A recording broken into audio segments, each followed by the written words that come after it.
out of your bounds, Ahmed. You're here to translate. Actually, I'm here to interpret. His mouth knows 4 languages, and his favourite word is tart. We can't intervene. I am gonna have to get him out myself.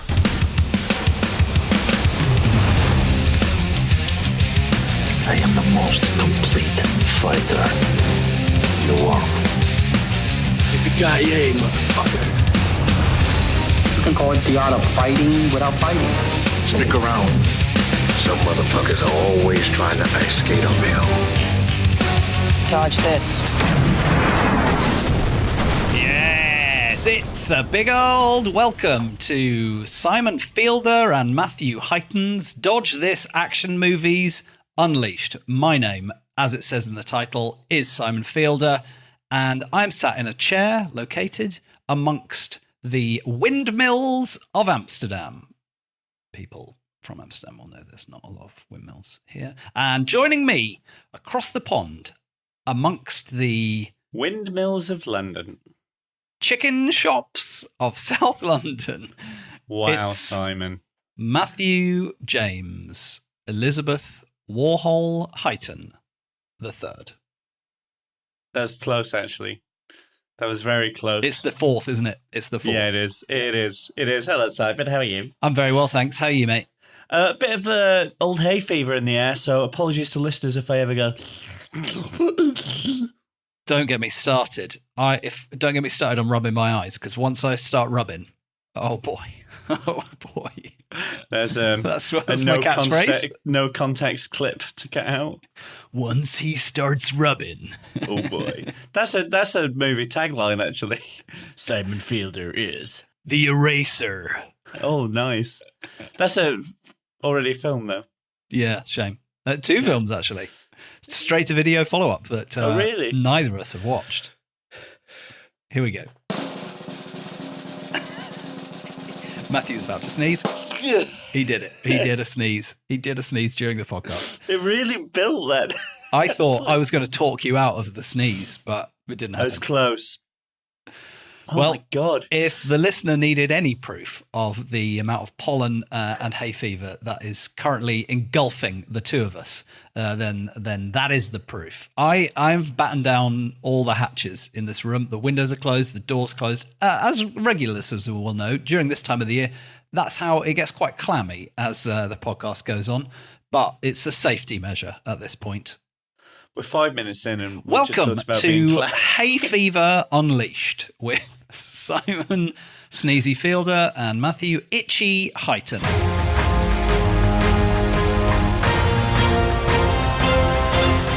Hey Simon, what's happening on the podcast?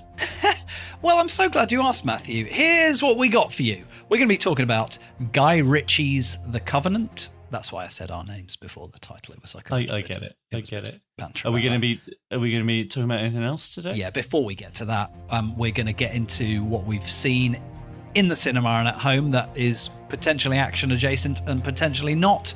Then, of course, we're going to have a look at some trailers that have dropped in recent weeks for action movies, and then we'll get into the feature presentation, which is The Covenant. How do you feel about that? I'm feeling great, and I'm going to prefix all of this with the fact that we have both seen quite a big film this week, so it might be an extended what we've seen. True. Yeah. I've actually watched quite a lot of stuff since the last pod, Matt, but what have you been having a look at?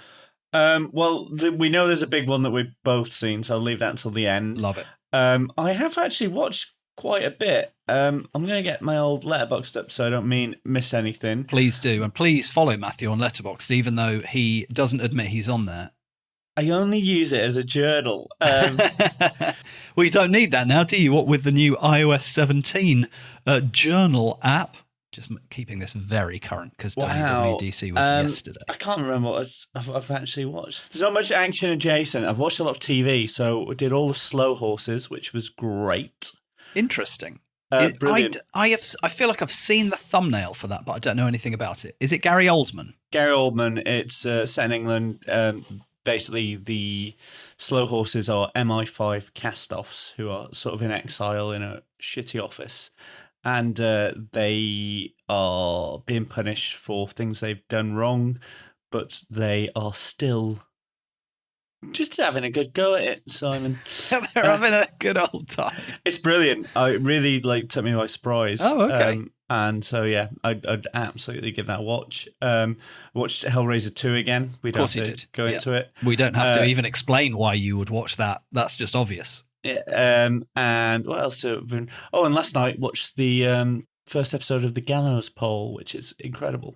Shane Meadows' new TV show. Brilliant. But the big one, which you told me was not right for the pod. Well, I said we will discuss it during this part of the pod, but I think really, it's a great film, but you really would have to stretch to file it under action movies.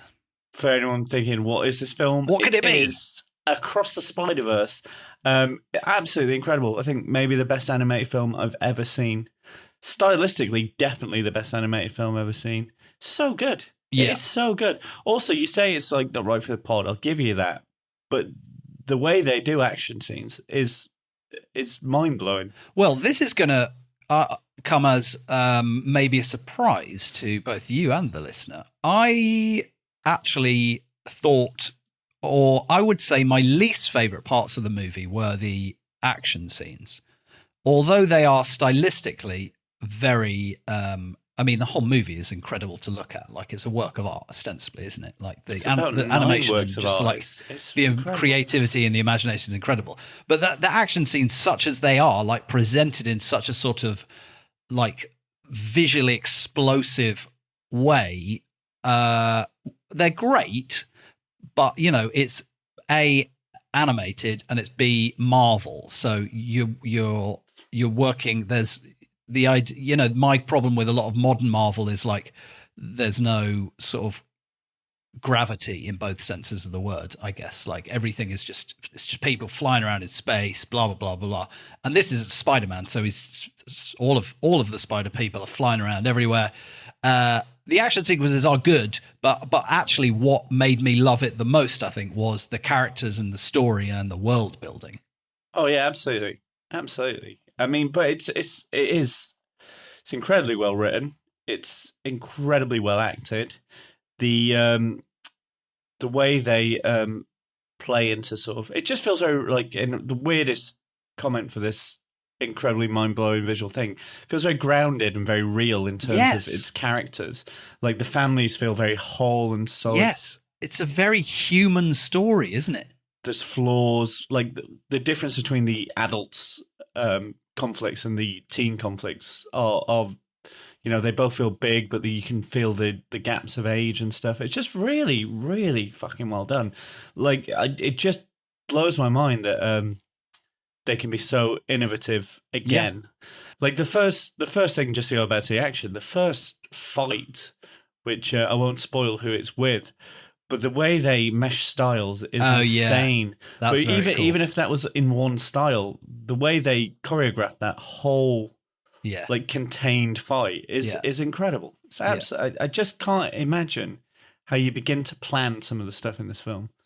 I have no idea. There's just so much. It's just there's so much in it, isn't there? Like in every, and I'm not even like someone who grew up reading the comic book. So imagine if you did, it works on like so many more levels, because there's like, oh, there's that guy. Oh, it's a reference to this thing. Oh, it's this. Whereas I was just like, okay, I assume this is from one of the old comics. Yeah, well, they loads. Like, this is the other thing about this. There's so much history of Spider-Man. There's so much weird stuff that is like either non-canon or off-canon. Right.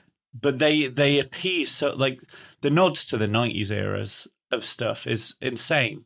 They like, without spoiling who, what, where, when, why, they nod to one of the worst sagas of Spider-Man, which is the Clone Saga in the 90s. They do Spider-Man the Future, so Spider-Man 2099. They do classic Spider-Man, like just the animated series, take the clone stuff away. They go back to the old Spider-Man cartoon. They do all the weird offshoots, like some of the most insane stuff. Yeah. I can't even imagine what it's going to be like when I get this on my TV and I can pause it frame for frame. Fully nerd out about it. Oh, it's beautiful. Yeah. It's again going back to like we're not going to talk about this film for the whole pod, but it is definitely worth talking about. To see the difference between this and the first one, and then put it against something like Doctor Strange and the Multiverse of Madness. Right. It's insane. Like, that was my feeling, because we talked about the trailer on the last episode, I think, and I was like, it didn't have that same surprise and excitement and awe value, and I wasn't really thinking of going to see it. And then a few people started saying it's really, really good. And I was also felt a little bit burned by Guardians of the Galaxy 2, and I felt a bit marveled out. You mean 3? No, 2. I watched 2. Oh, yeah, remember? you did, didn't you? Sorry. And that made me not want to watch 3, because I was like, I think I'm done with all this. It's just, it's just quips. It's everyone on a green screen. It's the action is just like people on wires flying around. There's nothing is grounded. And oddly, I think my other enemy was like, everything is just in space. It's all the fucking metaverse, multiverse. I'm bored of it all.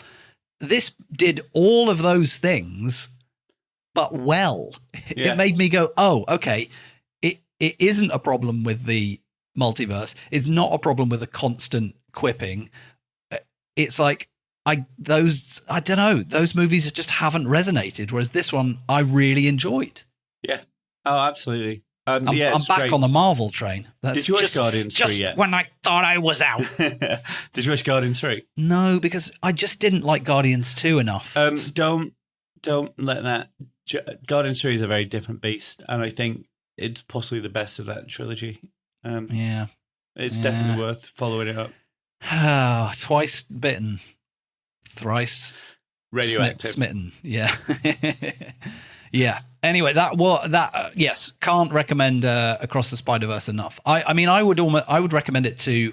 As I was watching it, I was like, I think my girlfriend would like this. It's not too scary. It's like visually incredible to watch. Like just the art. Even like I was like, I should get my parents to watch this. I think they might be surprised. Of all the sentences I ever thought coming out of the back of a Spider-Verse thing, when you Could said, be a stretch. Could be a stretch. I get my girlfriend to watch this because it's not too scary. Well, we've what established, animated films is she watching? It's scaring. Any films that involve, the things that a PG-13 would entail: minor threat, peril, any level of peril, smoking, yes, bloody injuries, anything like that. On one of our first dates, we went to see Tenet. That was the last time we went to the cinema in about 2 years. So, oh, really?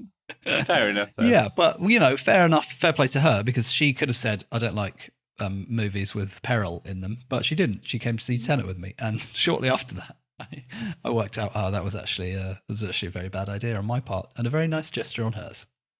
As someone who is constantly unable to watch things with his wife. Yes. Because I know she'll like them, but she just can't be bothered. I really feel for everyone out there who has a partner. Yeah. Who is just not as into cinema as you. I feel like maybe we're not in the minority. I feel like this turns into like just two dudes in a basement talking about movies that their wives don't like. I actually did say partners. I didn't gender it, Simon, because okay. This works both ways, always. Yeah. There's another podcast that's just like, just two girls watching rom-coms in their treehouse. I mean, you're making this into... I'm making it worse. Making it worse. I feel like there's more podcasts where it's dudes talking movies than there are with girls talking about movies. I think that is fair. I think there's more podcasts with women talking about true crime. These are just the stats, Matthew. I'm just going to remain quiet as your bigoted views unbelievable unfurl out of your... Could have backed me up when I had a reasonable point, but no, he sailed me down that river. All right, I have watched a few other things that I'm going to mention because maybe they will come back to haunt you, particularly in a future episode. On the TV side, actually, I've been watching Silo on Apple TV. I was going to start that this week. I'm quite enjoying it, and I got sci-fi, Simon. I know. I do like good, big, vast, grandiose sci-fi when it's not... I mean, it is very sci-fi. There's no two ways about it. It's set in a sort of parallel universe / potentially the future / we don't really know. But it's got a lot of money. That's... I think what makes it or immediately engaging is just like the production design is enormous. You can tell Apple have just like jizzed money at it. But it is very enjoyable, and it is one of those things where you're like, this whole show is based around a mystery. You better, if there's a season 2, don't leave me hanging at the end of season 1. Like, you gotta deliver something. Apple aren't as bad as Netflix, though. Apple seem to have a plan and follow through to the end. Yeah. And I hope that is the case, because it is enjoyable so far. It's a good sort of like, I wonder why did that? Who could that? Which I like. I think it's worth, just because we're talking about films and stuff, it is interesting in the streaming era, which we talk about quite a lot, where Netflix will cancel stuff off very skewed ratings. Like, they never give it anything enough time before they're like, well, we're not going to have a season 2 of that. Whereas I feel like, because Apple and Prime especially are like, their revenue comes from elsewhere. Yeah. I think they more have big end games. I'm really impressed with Apple's output.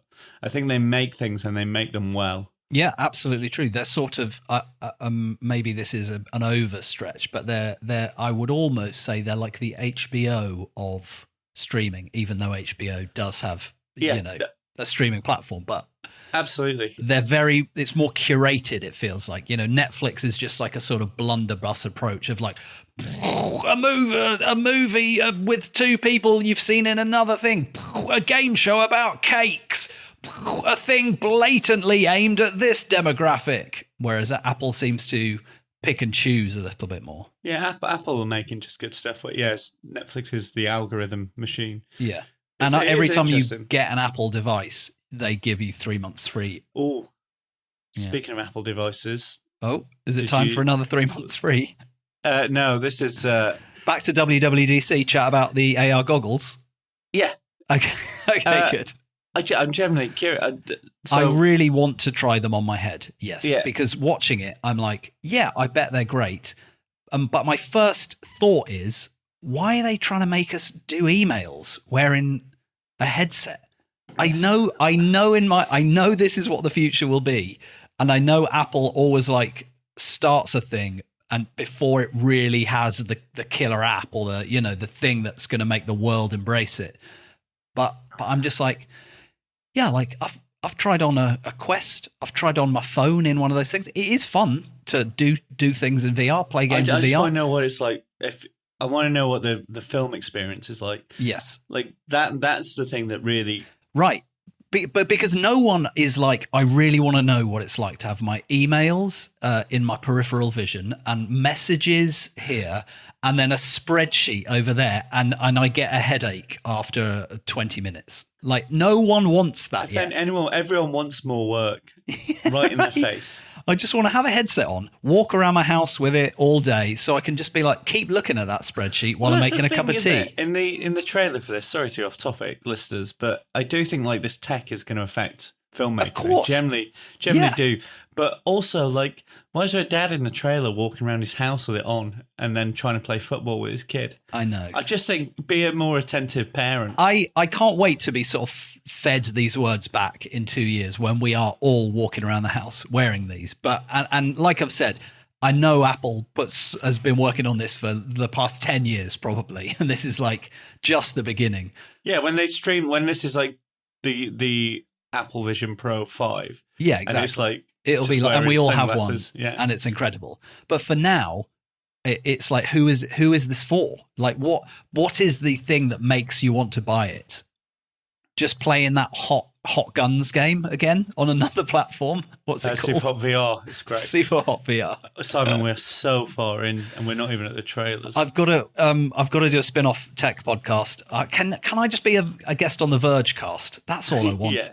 Right. Yeah. I watched Silo. It's good. It hasn't finished yet. My Apple TV is going to run out before Silo finishes, which is how they get you.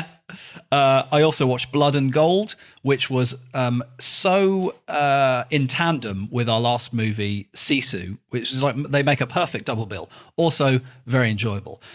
I'm going to just tease this now because I'm determined to come back to it. I have watched 3 Chinese web streaming movies about snipers. Because they say, find your niche. niche down. Just keep niching down until people will find you. And I really want someone else to be interested or on this journey with me. And failing that, Matthew, I'm going to press gang you into coming on the journey with me. My idea is we do an episode where and I'll make it nicer for you. We just watch 2 of these movies. However, to get there, I think I have to watch about 10 to find 2 good ones. This is your problem. You want to, because we don't want to talk about bad films, which is fine. But you really, really will punish yourself. I know. I think what I'm learning as the pod goes on is that sometimes we maybe should just make the decision we're going to watch Fast X and talk about that on the podcast. And then we just live with the consequences, because sometimes there just goes too many weeks where there's not a big movie or a great action movie. Anyway, I've watched 3 sniper movies. One of them was all right. That is the 50% I need to press on with the episode where I force you to watch 2 of them. I'll keep reporting back, and eventually maybe that episode will happen. You've still not even finished Cobra Kai season 2. During so one of the quiet periods. Should have to. Okay, I'll trade you Cobra Kai season 2 for the Just Chinese watch that sniper last movies. episode. That's all you have to do. I will. Or will I? What is the smoke monster? Will we ever find out? Wow. Yeah, it's a deep cut. That's my fear about Silo. Anyway, let's watch some trailers for the love of... Welcome to the party, pal! Let's start with this one, which came out of nowhere, but actually this movie has been floating around in the ether for a few years, because I think it was made pre-pandemic. And I wondered if it was during because of the masks, but then it is. I don't know if it was shelved. I get the feeling that we're going to find out why it was delayed when it comes out. The movie, of course, I'm talking about, features our Lord and Savior JC and our other Lord and Savior JC. Oh my God, it works twice. Jackie Chan, John Cena. The movie is called Hidden Strike currently. I feel like it's probably been called a number of things. It may still be called Hidden Strike by the time we see it. And when I say we see it, I mean look at the reviews. And when they are almost certainly very bad, I'm watching this we don't regardless. see it. You're going to watch it. This is maybe one of the ones that, based on what I just said, I should eat my own words. We should just say we're going to watch this and we're going to talk about it. And maybe that's when the podcast pivots to not championing every single movie. Then every time this trailer, I thought, oh, this might be all right. It did something that made me go, oh, probably no. not. I'm hoping it's not been finished yet, but it looks so CGI'd. It is. Yeah, ridiculous. It looks like one of those COVID, we shot this whole thing in a warehouse, like Red Notice sort of vibe movies, doesn't it? Yeah, but which it probably was, but there's not anything in this that made me go, well, this could be all right. It did for me. It's the chemistry between Jackie Chan and John Cena. Oh my God, that's palpable. It was fizzing. It was like Rush Hour 4 that we've all been waiting for. I love both those guys. I'm going to give it a watch. I do like them both. Yeah. But I have recently watched Ride On with Jackie Chan, and it made me go back and get all of his old movies to watch so that I could remember why I love him so much. You can't judge him on what he's doing now, but that's what this movie is. This is what he's doing now. This could be like one of those surprising fun ones. Chances are it's just a very good to very decent to very all right 3-star film. And as we've said so many times, that is That's fine. Yeah, that is fine. I'm going to watch this. Okay. I just there's something in the trailer that makes me go, yeah. At some point it's gonna be late on. I'm gonna be a bit tired, and I'll just put this on. All right, let's pledge now, Matthew. When this becomes available, I want to say in the cinema, but I suspect straight to streaming, we will do a Hidden Strike episode. Yeah. Maybe we'll have to pad out the first half of the episode with chat about Apple devices, because we've only got 20 minutes of things to say about this movie that's probably going to be awful. But I could probably talk for 20 minutes just off things in the trailer. All right. Well, I guess you heard it here first. I'm digging a lot of holes this episode, and I can't wait for the Hidden Strike episode. All right, let's go back to the one that's on the top of this list, which does, I think, look exciting. Yeah, I think this should be the next one because it's out next week. Yes, it's Bloodhounds. It's a new series, I believe, coming to Netflix. Oh, it's a series? I think it is a series, Matthew, yes. Which means it's going to be quite tricky to do an episode about it unless we binge watch 8 to 10 hours of South Korean television. Oh, I thought it looked like a very good film. Now I know it's a series. I'm like... Yeah, they're gonna spread out those good bits of action over 8 hours. Yeah. Yeah. That's really took the wind out of my sails. Interesting. I was really excited about this. It's weird that, isn't it? How a trailer for a series that makes it look like a movie can get you excited. But when you hear that it's technically an 8-hour movie, you can be less excited about it. It's not that. It's exactly what you said. The thing that sold this trailer for me was the action looks so well choreographed, and so well done. I was like, and there was obviously so many little bits that I was like, God, 2-hour film with all these scenes in, great.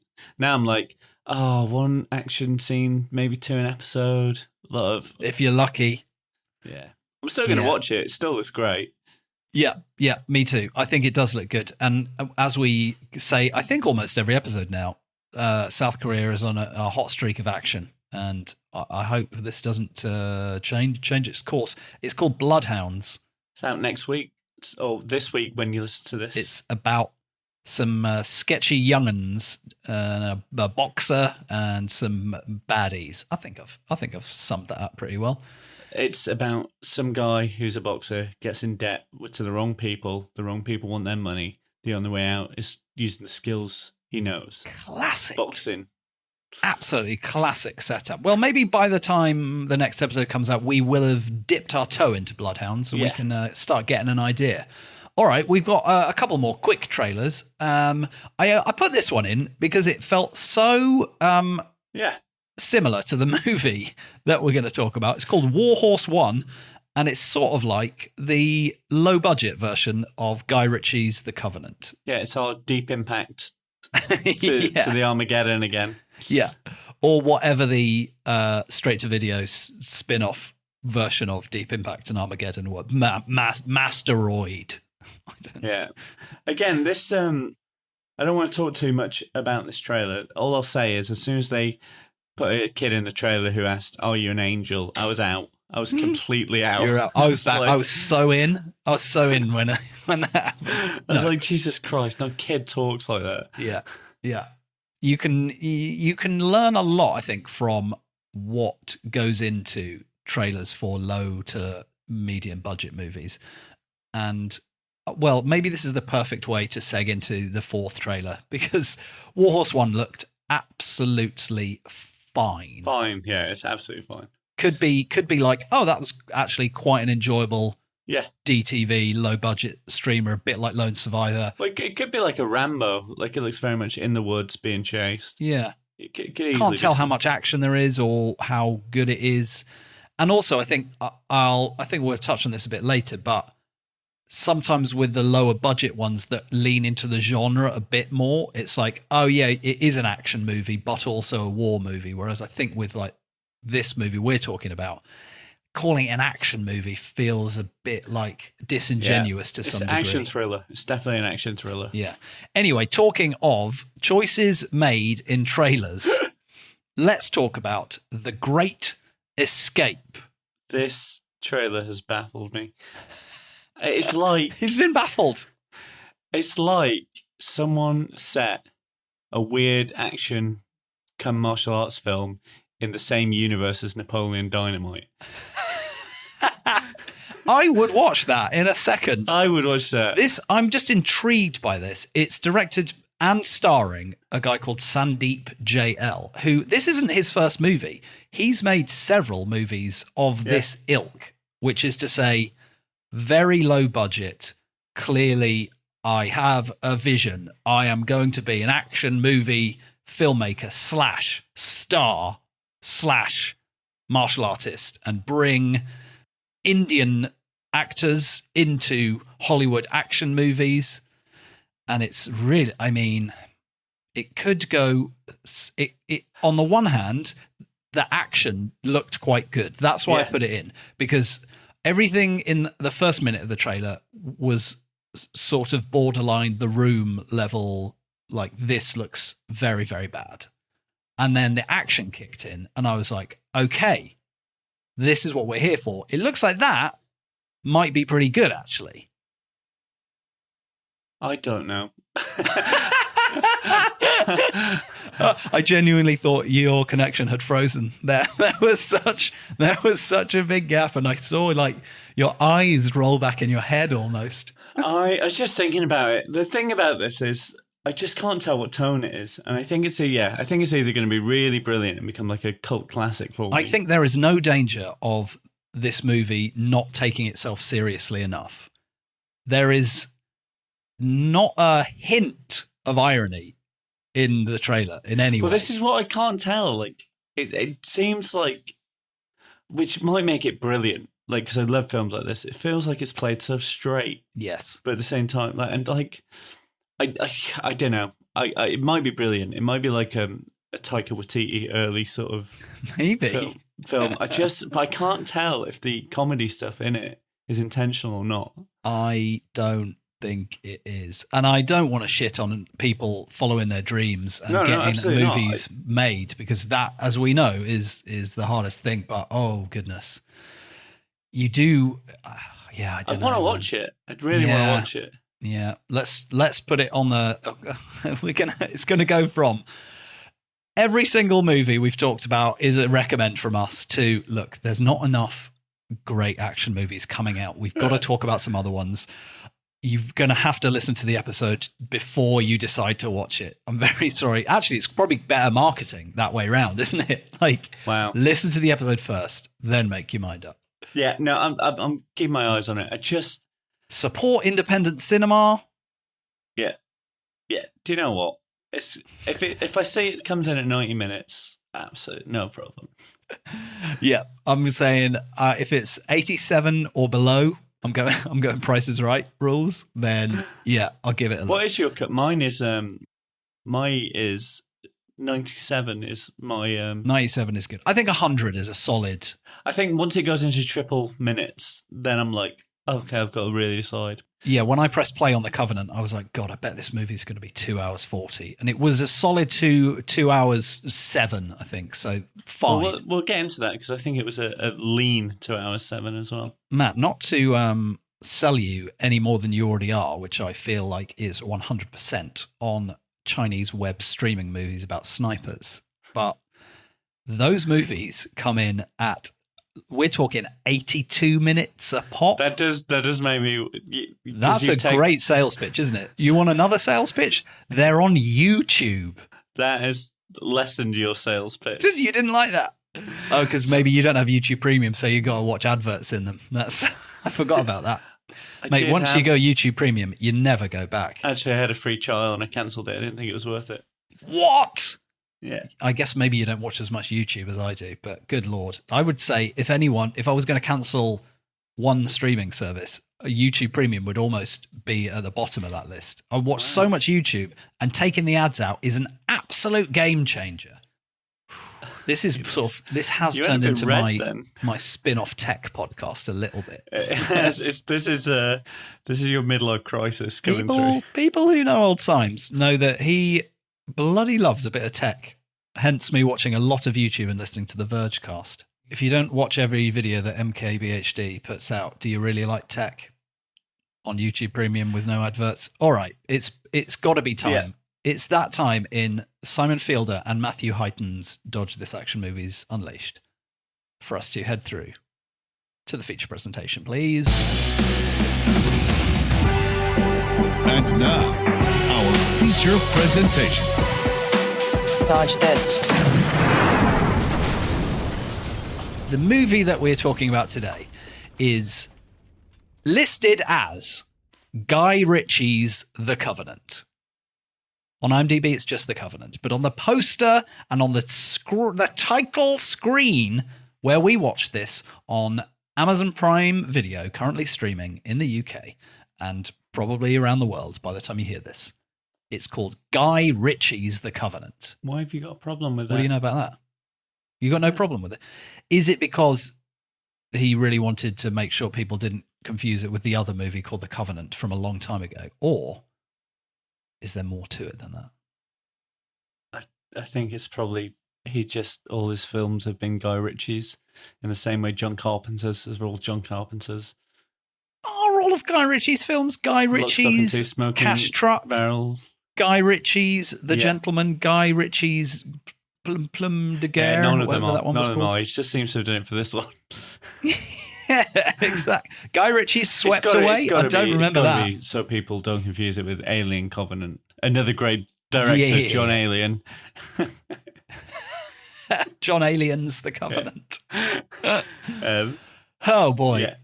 Okay. Let's get into it. It's Guy Ritchie's The Covenant. It's Guy Ritchie has had an interesting up and down roller coaster, and I feel like there was some years where we didn't talk about Guy Ritchie in the sort of post Swept Away. He did 2 Sherlock Holmes movies that felt like they were just movies and not quote unquote Guy Ritchie movies. Then The Gentleman seemed to be the most Guy Ritchie movie in a long time. Yeah, but then The Gentleman felt like it didn't belong in this era, which was my issue. I was like, I think I would have enjoyed this if I'd watched it 20 years ago, but now it feels like a dad trying to recapture the Guy Ritchie-ness of yesteryear, and none of these people sound like real people. Yeah. Which is it's interesting, isn't it? It's my nugget review of The Gentleman. But then he did Aladdin. Oh yeah, he did. Which I think he wrote on it. He wrote as well.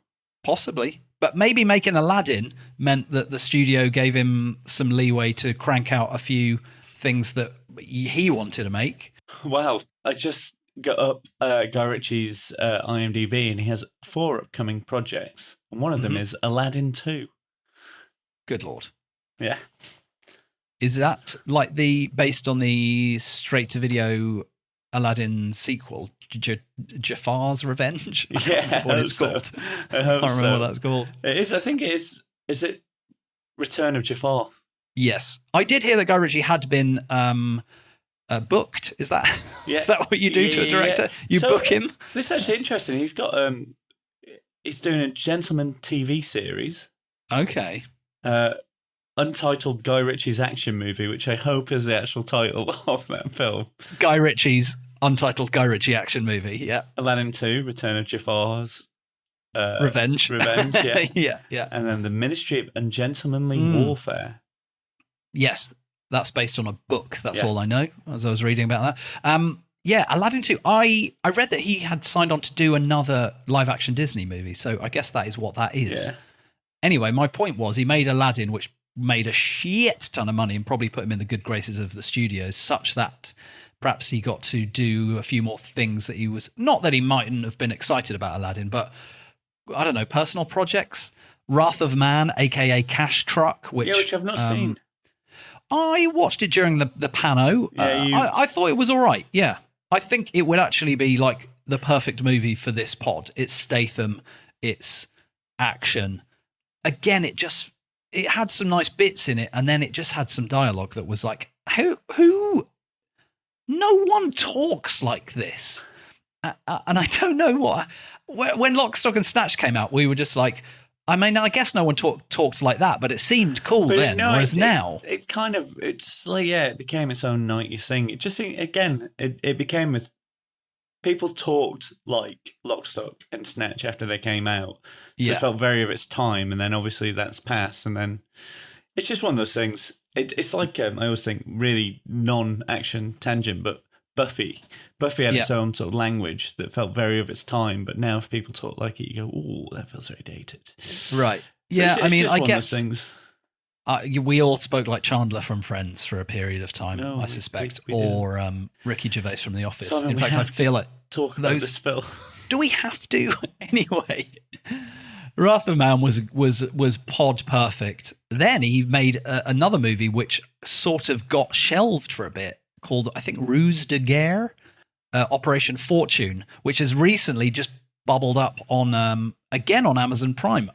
I don't know how the industry works, but I suspect Amazon Prime must have some sort of deal with the production company, Guy Ritchie, his production company, something, because these movies appear on Prime Video first if they get a cinema release at all these days. Yeah. The Covenant did get a little outing in the US cinemas, but I was looking for it here, and by here I mean Europe / also the UK. Listeners might like to know that Matthew just did a silent sneeze. Quick hay fever update. It's killing and this me. one again, Guy Ritchie's The Covenant has appeared straight on streaming on Prime Video, which is interesting because it is big budget and it has got Jakey Gyllenhaal in it. Yeah, and Hugh Grant, and is it Martin Freeman's in it as well? I don't think they're in Guy Ritchie's The Covenant. No. Oh, sorry. I thought you were on about. Did you sneeze while I was talking? Yeah, I so you did. didn't hear? I generally did. I thought you saw on Operation Fortune, and I was like, didn't realize Jake Gyllenhaal was in that, and I was like, is that how he got into being the cop? Yeah, completely closed my ears. No, I haven't watched Operation Fortune. I've heard it seems like a very 3-star fine vibe, if not worse. I'm going to sneeze again. Is the vibe I'm getting. He's holding it in. I feel like your eyeballs are going to pop out if you do that. That's fine. That is fine. It's a podcast. You don't need them. Matt, do us a classic heightened sum up of The Covenant so we can get into this. Covenant's a simple one. The premise is it's the end of the Afghanistan occupation by the Americans. So this is very recent. We're talking 2018. There's a crew of jaded soldiers, I would say, who are questioning their purpose and everything they did. Their team is led by Master Sergeant Jake Gyllenhaal, who their specific task is to uncover weapons and Taliban places. And basically, it starts with one that's gone wrong where they lose their interpreter, who is a translator for all intents and purposes. And that sends them on a bit of a spiral. So they get in a new interpreter who we already know is a little bit not by the book. It doesn't seem like him and Jake Gyllenhaal will get on at all, but his not by the book ways yields results. Results yield consequences. Consequences yield a struggle over harsh terrain, just the two men. And that forms a blood debt and a bond that will probably unite them forever. Really lovely use of the word blood debt there as well. I enjoyed that a great deal.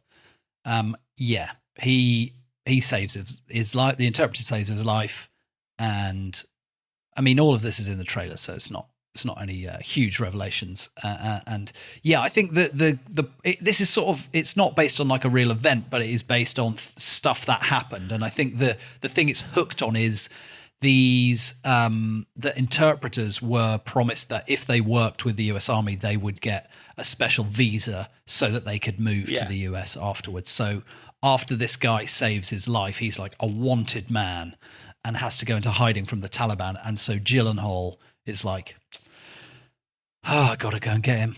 I've got to go and get him, mate. He doesn't say it in a resigned way. He actually really tries very hard to get him a visa. But that doesn't work. And it comes down to one thing. I've got to go back. It's interesting because was it last year that the occupation ended? It's definitely, I can never remember when it exactly was. But it does seem to be like one of those things at the moment, because we obviously got Warhorse 1 as well. It does seem like a very big issue. Obviously it's on a lot of people's minds, isn't it? Yeah. Or at least movie makers or writers. Because the Taliban did gain control very quickly after American left, and they very much would find and murder anyone who worked with America. So it does feel like one of those very real world problems, but this is entirely fictionalized, and I do wonder if it's it does seem to be based on first-hand accounts. There's a thing in the credits where they show a lot of people with their interpreters, which actually feels a little weird. Again, we've talked about this with war movies before. There's definitely a thing for me, and I think you've had this as well, is when it's something about a real-world event, especially close to the time, I struggle with getting behind the sort of rhetoric of a war film, because usually they have a lot of nationalism underpinned. Whereas this, what made me like this film was it's not very USA. There's a little bit of that. It's more of a story about two humans, I suppose, isn't it? Yeah. It's interesting to see the evolution of sort of American war films from the sort of World War II ones. You have very much with fighting the biggest threat ever. Vietnam is very much about we shouldn't be here and the disenfranchisement of war. The Cold War is obviously very different. It's more spy thrillers. But the Afghanistan war, which is 20 years, watching, say, Jake Gyllenhaal in Jarhead compared to watching Jake Gyllenhaal in this, it's almost as if this could be a continuation of that character. What would happen like after 20 years of just grueling, sort of not really getting anywhere and not feeling like you got anywhere. And I think it's interesting to watch the language of films go from that sort of we're trying to still be a bit USA to a bit like, was there just cause for us to be here? Have we made any difference? It sort of echoes the Vietnam movies in that regard, I suppose, right? It's like another, well, I'm sure they wouldn't admit it yet, but like a failed US military operation. Guess. I don't know. I mean, I'm like, maybe it was better, nicer, something happened in those 20 years, but like in the last two, I guess it's gone back to, or has been taken back over by the Taliban. But I would say for better or worse, but it seems uniformly for worse. But also, like, public opinion swayed. That was what you're listening to, Opinions on War. That's what happened with the Vietnam War. The public opinion swung due to like a large rise in the hippie movement. Dissent happened in the civilian populace, and that ultimately weakened the course of war. But they went into that war as a sort of, we are the West, we are going to free you from communism. Afghanistan, again, they went in essentially, obviously it was a retaliation from 9/11, but they go in selling the ideals of the American freedom. Yeah. And what's happened over the last sort of, since I guess 2008 is probably beginning, once we have big financial crashes and, we got a combination of COVID and climate and certainly like neoliberalism, meaning that the American dream might not be this thing anymore. Like there's definitely a swing against capitalism and against the rich.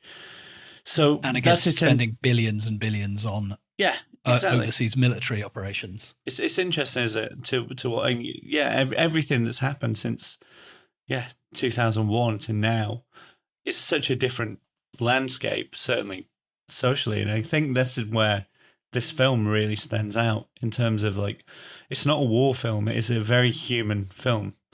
And they treat all the soldiers in this, they always talk about it being a job.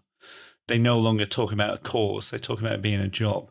I think that is the biggest thing for this film is, it's these people who don't necessarily see the ideals or the cause that sent them into that country 20 years ago, when essentially these soldiers would have been kids anyway.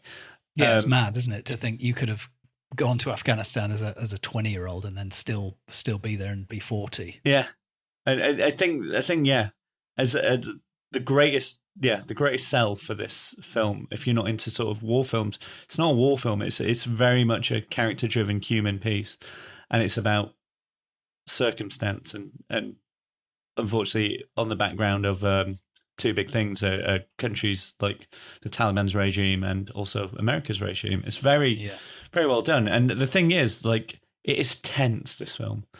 Yeah, you're right. You when you messaged me suggesting this, and I was like, oh, I didn't know it was out yet. You were like, I'm halfway through, tense. And then I started watching it last night, and I was like, oh, I forgot what these movies are like, where it's just people sort of creeping around in this sort of barren desert, and you're like, in any minute, I know something's going to explode, or someone's going to get sniped, or something's going to happen.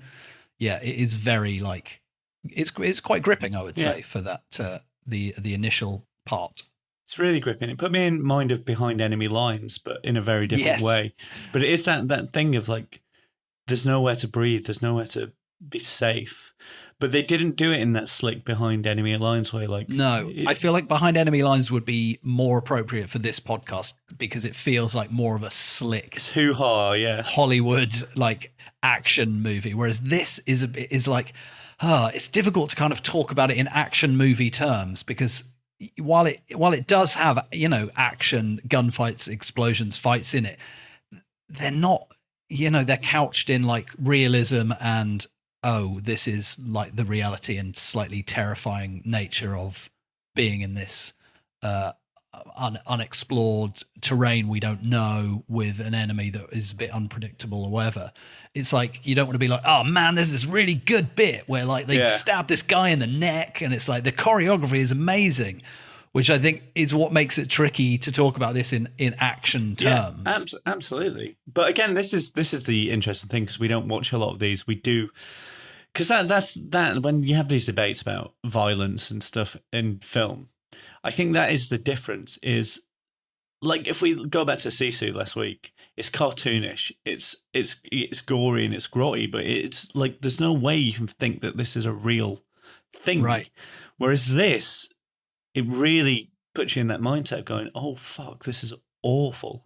But I think that's what's quite interesting about like the distance from World War II means that now there are movies that are like quote unquote light-hearted, like Sisu, maybe light-hearted isn't the word, but like don't take themselves too seriously. Nazis are almost like cartoon baddies, and Blood and Gold is sort of the same. Like the action in it is pretty solid. Like there's some really good fights and stuff in it.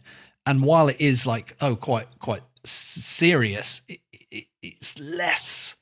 It doesn't have that sort of emotional heft that this does, because as much as it started 20 years ago, it only finished a few years ago. And so it still feels quite like, real. There's a very proven thing. I don't know if I talked about this on the podcast before, but there's a reason for that. It's because there's a 3-generation rule. Once living memory starts to die out, things don't become as real. So you get less people who are going to watch a World War II film and feel directly impacted because they've lived through it. So it doesn't conjure up the same emotion. Like, whereas you watch this, chances are you know someone, or you know someone who knows someone who's... Yeah, I mean, someone could be listening to this who was in Afghanistan or knows someone who's in Afghanistan. Yeah. So, like, the idea of those people watching this movie will approach it in such a different way than your 100-plus-year-old granddad watching Sisu. It's kind of gone backwards, because if you look at the 80s for sort of Middle East baddies, like you look at like Naked Guns and Hot Shots, they used to lampoon this in not a very culturally sensitive way. That is true. When Iraq was the baddie or whatever. Yeah. Top Gun Maverick, isn't it? Generic enemy. Well, that's right. That's Top Gun Maverick didn't even mention who the enemy was, which was very clever, I suppose, but did make it feel a bit like a video game. Whereas this, like, oh, the Taliban, we know they're bad.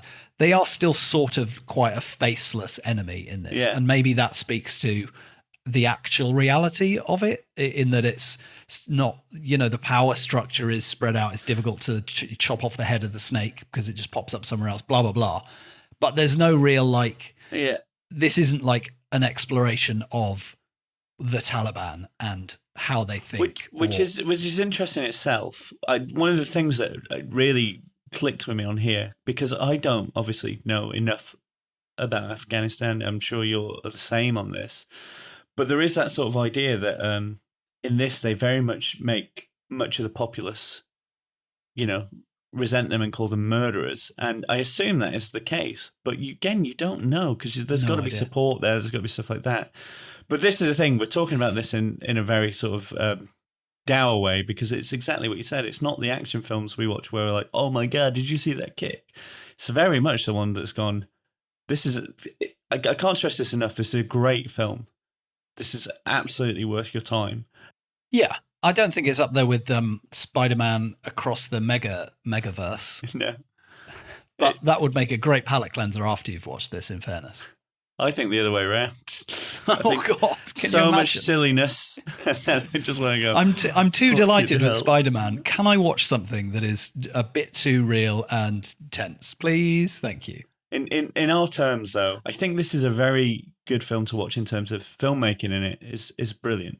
There's never a point in this film where I noticed the filmmaking, which is, I think, a very big achievement. Yeah, and especially since it's Guy Ritchie's The Covenant. Yeah. I think what's interesting is that it's Guy Ritchie's The Covenant, but it's like the least Guy Ritchie film of recent Guy Ritchie films. Yeah. He's Abdul the interpreter. His mouth knows 4 languages, and his favourite word is tart. They call him the chatterbox. Speaks 4 languages. Drop him anywhere. He'll sort you out. Ahmed. Is your mouth still chattering on there, Ahmed? Or are my ears going funny? It's interesting that it's Guy Ritchie's The Covenant, and maybe it's just a very personal story that he wanted to tell for some reason. Perhaps like he has political views, or he knows people who've involved in this and really wanted to make Might this. just been a new challenge for him. But he seems to really, all the team seems to have really gone into this with a definite intent and a definite, like, they want you to live alongside this film. They want you to experience it in real time almost. Yeah. Because the trip between the two of them, which is the focus of the film, which actually isn't that big a part of a film. I'd say it's maybe half an hour, so it's a good chunk. So about a quarter of the film. It's so tense. Like, because there's never a point where, in some action films, you go, right, this person will survive. Yeah. I never felt Jake Gyllenhaal was safe all the way through this. At any point during that film, I was like, Jake Gyllenhaal's character could be gone. No one feels safe because it is that realism. They do lean into the sort of gruelingness, and I think that works really well. The guy, the interpreter character is called Ahmed, played by Dar Salim. He's great in this. I mean, it's as much his movie as Gyllenhaal's. Like, if he doesn't work, then the movie doesn't work. And I think, but the bit where he saves Jake Gyllenhaal, which it takes place over, a solid 20-minute period, I would say, is very good. Very like, oh my God, how it underlines, oh yeah, this guy has really, like, he's gone above and beyond to save someone's life. It's not just like he dived in front of a bullet and he had a lighter in his breast pocket that stopped it. It's like he drags him like 100 kilometers. It's very good. There's not much more to add to that. I think go into this film not expecting guns and explosions, but just expecting, you're going to see something. It's good, solid filmmaking, and it really, if you're sort of into this thing, it'll really pull you in. Like, this is not the sort of film I would choose high up in my pile. It's only because I saw it and I thought I'll give it a watch and maybe talk about it in proxy. But as soon as I started watching it, I was like, this is so well done. And and I think, like, don't go in expecting a Guy Ritchie movie. I would say, I think go in expecting a Guy Ritchie movie. if you want to be bamboozled, go in expecting. I think Guy Ritchie gets out of his own way, is how I would describe this movie. And he's sort of made like a Peter Berg movie, like the guy who made Lone Survivor and The Kingdom. Oh, nice. And he makes very gritty, enjoyable. He's a very good filmmaker. Like, this is the thing. When you talk Guy Ritchie, you do remember, like, Cockney geezers with. Yeah, but that was quite a long time ago, it turns out, apart from The Gentleman. Even Lock, Stock and Snatch, his earliest films, the filmmaking in them is great. Like, he always makes interesting choices in terms of what he does with the camera, where he leaves the lens. And I think this is, in a weird way, take away... The Man from U.N.C.L.E., surprisingly enjoyable. Yeah. Take away, those expectations, but just, this is a guy who's been working solid for 20 years and he's just been honing his art. And someone has gone, do you want to tell this story? And he's gone in and go, what is the best way for me to tell it? And it turns out that's just knowing exactly what to show you and what not to. Like, this film could be bogged down with exposition, trying to explain the conflict and stuff like that. But he didn't want that. He wanted it to feel very, very in real terms. There's only one point I noticed this, but they use an acronym, which is obviously the way they say, like, I can't remember what it is, but like WMDs is the closest one I can think. And then on screen, it just pops up what it means. And that's right, yeah. And it's just that thing where he goes, I want you to know this. I don't want you to pause and Google this. That's true. And at the end of the movie, it has The Covenant and then definitions of he does love, chapters and putting things on screen, doesn't he? But I mean, oh, guy. he very stripped back in this. It works That's true, really yeah. well. And again, like, you're not going in there coming out feeling indestructible. You're going to come out with a bit of like, oh, fucking hell. But yeah, it's pretty when low key. the action is happening, you are going to be so tense. Like it feels like you're huddling in with them. It feels like, there's a bit where I remember watching Jake Gyllenhaal. He is looking around a corner, and the way he holds his gun, he holds it on a kind of cocked angle. And it's clearly they're put into detail because he knows, in real terms, soldiers know, if he walks with that gun held out and that gun pops out around because it's a rifle, someone's around that corner, they've got the jump on him. So every movement is plotted and planned to remind you that, shit, they're just winging it and they're just improvising to get home.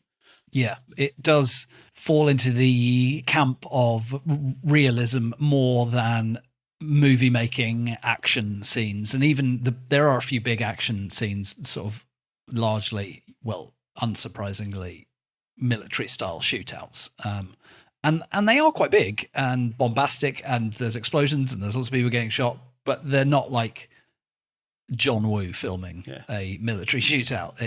It's like action that serves this purpose, and you're not like, come on guys, oh man, he's lost his gun, but he's probably going to fight them with karate. It's a little bit it's a slight tangent for the pod, but it is a very enjoyable movie that I would recommend watching. To directly compare two things that are essentially the same sort of shot but different. What's it called? First film we did this season. We were at the cinema together. Patan. Thank you. My brain completely locked it out. There's a bit in Patan where a helicopter arrives and they use a sort of minigun, and it is just designed to look like muscles and slickness and coolness. There's a bit in this where a helicopter arrives and uses a minigun, and all I could think was, fucking hell, that is awful. Yeah. Yeah, the reality of like when you see those sort of infrared shots of just a target reticule, like a Call of Duty sort of. Yeah, it's fucking brutal. You're not like woohoo. You're like, oh boy, that's rough. Yeah, I thought I would recommend. There was just a couple of bits like as it went on that did put me in mind of Guy Ritchie, where there's a few bits where characters just do a monologue, uninterrupted, where it's like there's two people in the scene and they're just like, this is why I got to do this thing. Because all of the things make it about this thing. And that's why I think this thing is this. And the other character just sort of stands there, like waiting for them to do their monologue. Yeah. And I was a bit like, okay. That felt Guy Ritchie, even if that was actually Ivan Atkinson or Marn Davies, who were also credited as writers on this movie. But all told, while not a dodge this action staple, don't watch this if you need your action itch scratched. But in terms of just being an enjoyable, tense, slightly political, war-themed action thriller, I liked it. Good filmmaking, good movie, definitely worth your time. Yeah, it's certainly stuck with me after the credits rolled. I don't think this is a film where I have an action replay. I know that is a bit tricky, isn't it? There is something that I love, this detail. I'll use this instead of an action replay. Something happens. It's played out almost off screen, and it really liked it because this is never mentioned. But when you, so I was just laughing thinking about it. When you meet Ahmed, he one of the first things you get to know about him is he is essentially a mechanic and he can fix anything with an engine. That skill kind of comes into play down the line, but what's really nice is when Jake Gyllenhaal goes back to America, you find that his wife and him run a mechanics. Yeah. So when ultimately they get given visas and stuff like that, your brain just goes, oh great, he's got a job when he gets there. That's going to work out great. Yeah. Because I was waiting for that last scene where everyone's just happy in it. Yeah, and then you realise it wasn't a Michael Bay movie and there wasn't going to be like a slow motion shot with the American flag flapping in the background and like the sun shining off all their cars and stuff. But no, that's a nice touch, actually. I hadn't actually thought about that, but you're right. It's also how they bond as well. Is he tests him, and instead of him proving himself, he just makes a joke because Jake Gyllenhaal would obviously know his shit. I like that. This is what happens a lot with this film. Everything plays like it's already, the characters know this. They don't have to discover it in real time. It's great. Yeah. I'm struggling to think of an action replay, and perhaps you don't need one. Maybe we should replace the action replay segment of this episode with something else, but I don't know what that is. Just worth mentioning, there's a phone call Jake Gyllenhaal has, which is actually the most Guy Ritchie part of the piece. Oh, that's right. Yeah, Jake Gyllenhaal is quite reserved in a lot of this movie. I don't know. I don't think you saw Ambulance, did you? He goes. Did you? Oh yeah, of course we talked about it. Where he sort of goes like full Nick Cage in Ambulance, and there's one little sort of montage that put me fully in mind of that, where he's just like losing his shit and just also he's acting on his own, so they've acting clearly his got little heart out. He's going to go, listen, Jake, we're going to run the camera, mate. You just get on the blower. The blower. And you just go fucking mental. Also, I was trying to find an interview with Guy Ritchie about this, but I don't think couldn't find one that he did. But I saw just a tiny clip of him, and he actually sounds very posh. Yeah, he does. Sounds very posh these days.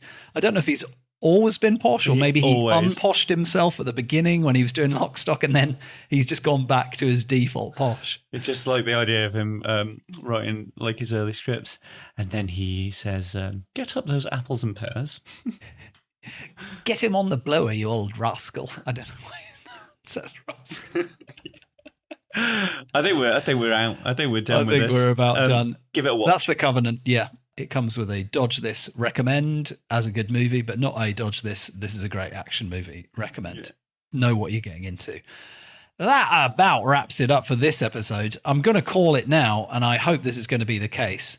Extraction 2 is dropping in just over a week. I should probably watch Extraction 1 then.